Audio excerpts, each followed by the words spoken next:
So now we're going to talk about the church at Smyrna. Jesus did not have any condemnation for the church at Smyrna, okay, which is located in Turkey, okay.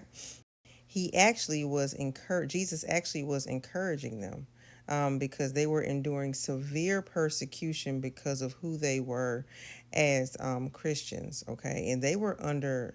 I mean, when I say severe persecution under the emperor Diocletian. I hope I'm saying that right. A pagan Roman emperor. Okay. Now, he was no Christian at all. He couldn't stand them, actually. He would burn them, torture them, imprison them, you name it, he did it. The church at Smyrna, they were poor, but they were rich. Okay. So they were poor in material possessions, but they were rich in God, in faith, in wisdom, all those things that are the true nature of the Lord Jesus Christ. They were rich in that. The spiritual gifts, however, they were poor in material possessions. Where as Emperor, I hope I'm saying his name right, Diocletian or somewhere around there, the Roman emperor, he at that time hated them. Okay, so they were literally suffering the entire time. And Jesus promised them the crown of life. Now, now I want you to notice this. The closer that people follow Christ, the more persecuted they are. Okay. The closer they follow the doctrine of Christ, the more persecuted they end up. All right. This is exactly what happened to the church at Smyrna. Okay. Um, Throwing into prison now. We can take this. Okay, that happened all the way back then, but this happens today. Okay. This is an example of the churches. This could be individual or this could be modern day. Okay.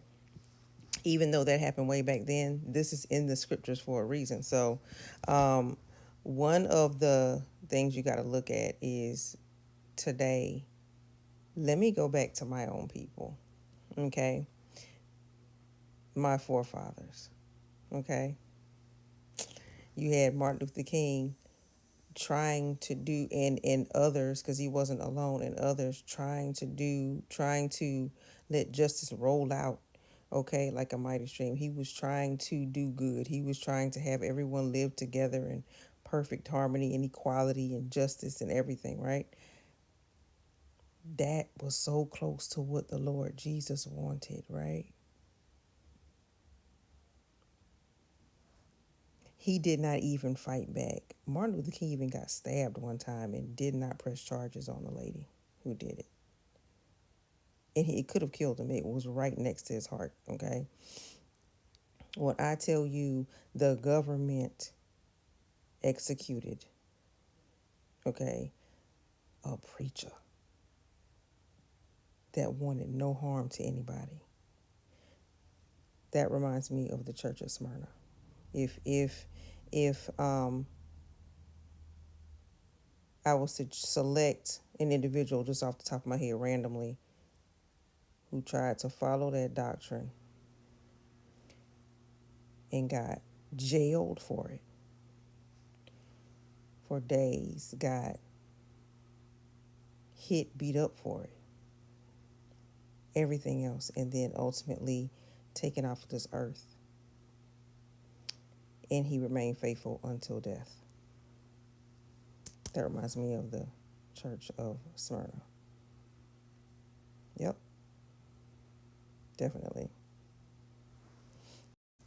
And of course, there are other people around the globe who I'm sure that people can think of in their own ethnic groups that could be reminded of the church of Smyrna. It's just that in my ethnic group, that's who I think of, and people like him in my ethnic group. I'm not going to just run down names, but yep, that's who that reminds me of.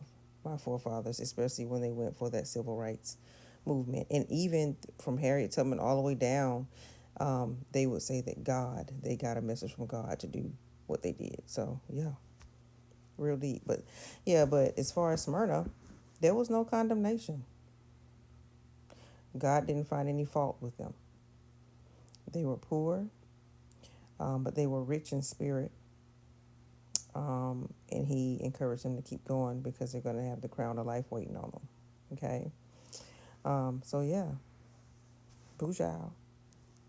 But one other thing, in that 10th verse of chapter 2, it says that the devil will cast some of you into prison. The devil.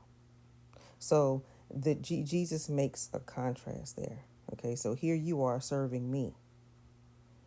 The devil hates you. The devil is the one who is casting you into prison. The devil. The devil. It's right here. You want to see? Fear none of those things which you shall suffer.